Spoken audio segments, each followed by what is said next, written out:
Hey everyone, Jay Widner here for Space Headlines. We do a quick recap of what's going on each week in the space universe.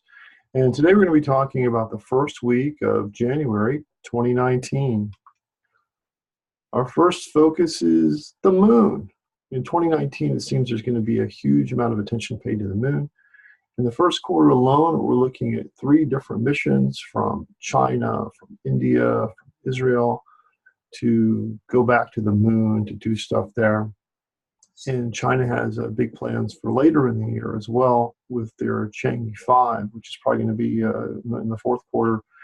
This would be, if it comes off, the very first time that a sample return has been done from the moon in decades. In our first item really of the year in terms of big activities, China landed, for the very first time anyone had ever done this, a probe on the far side of the moon.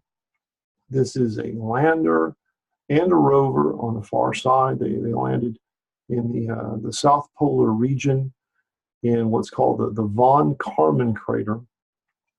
And they're getting experience moving around on the moon, learning how to operate there.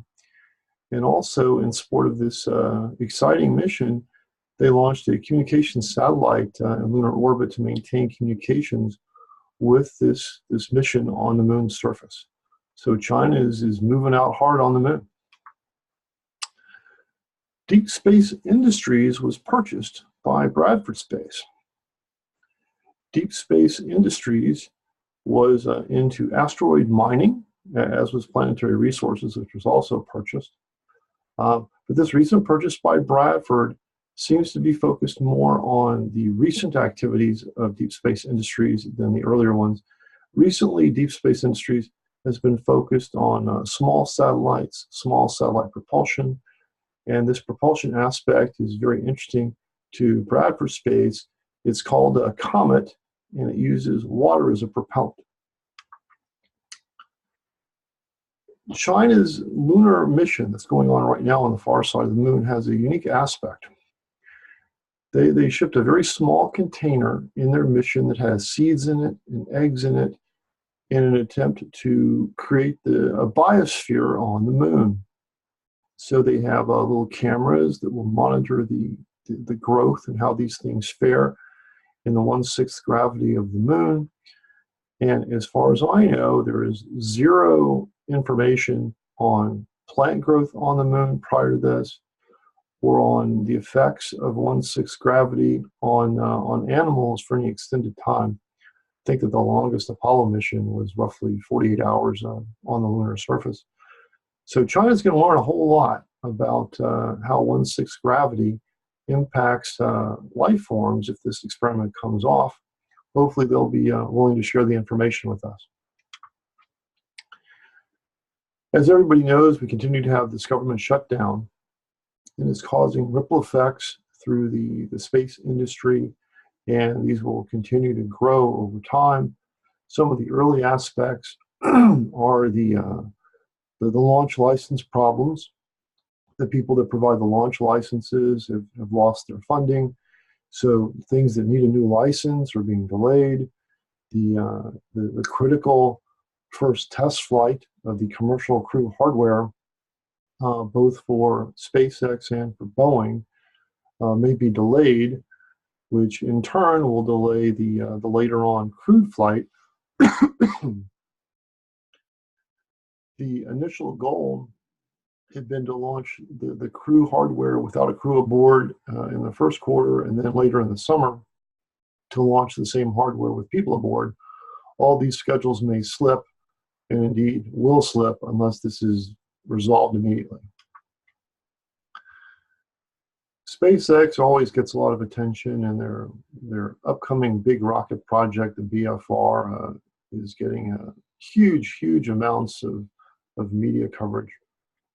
And there was a nice piece about some of the things that BFR can do besides launching payloads from the Earth to low Earth orbit.